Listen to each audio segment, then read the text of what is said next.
boss, mga sir, mga master. Magandang araw po muli. Dito na naman tayo sa ito yung kahapon na tinignan natin yung cylinder cover nya. Tinignan natin yung sitwasyon ng kanyang mga flapper valve, suction, saka yung discharge flapper valve.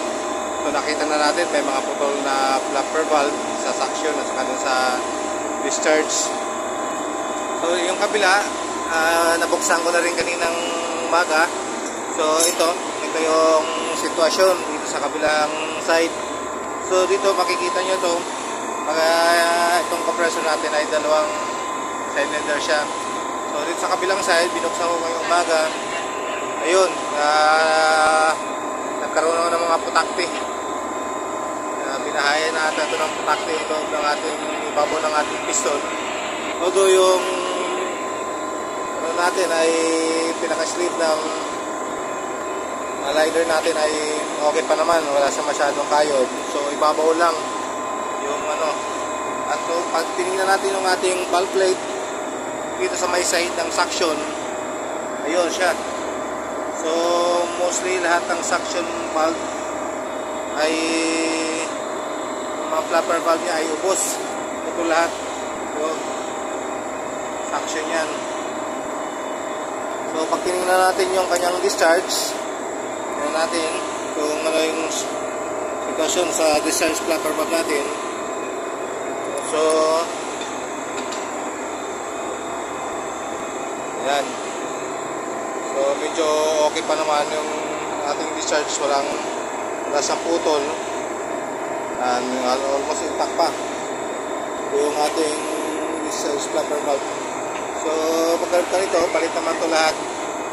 So, papalitan na rin natin kasi ano na rin to, masyado nang stress yung ating mga flapper valve.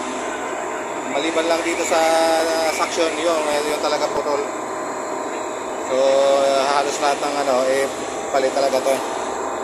So yun mga sir, pinakita ko lang sa inyo yung sitwasyon ng ating flapper valve. So makikita nyo, ubos lahat talaga.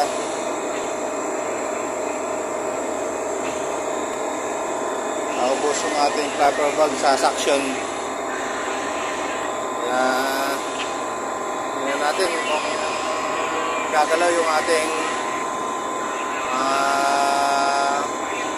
piston. Mamaya papakita namin sa inyo.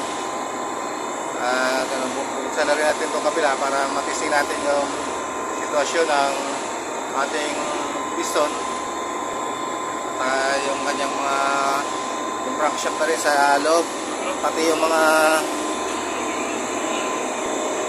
pang parts sa makina na to. So tingnan natin kung gagalaw yung ating piston kung saan i-check natin.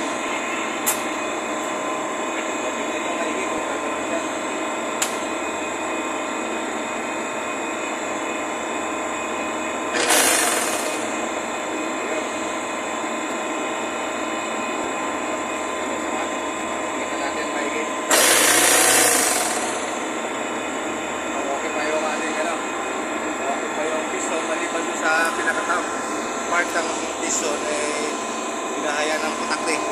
Ayan, gumalaw yung ating piston. Saka awa ng Diyos, yung ating pinaka-liner nya ay wala masyadong tama. So yung ibabaw lang isa yung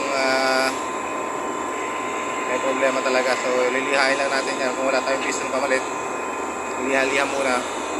So yan mga master, mamaya papakita namin sa inyo paano namin ito simbulin. At kapay na rin natin dito yung change oil. Pakita namin sa inyo kung paano mag-change oil, magpalit ng filter core para isang buuhan na namin may papakita sa inyo. So yun, maraming salamat. Sa susunod na video, yung part 2 nito papakita namin sa inyo.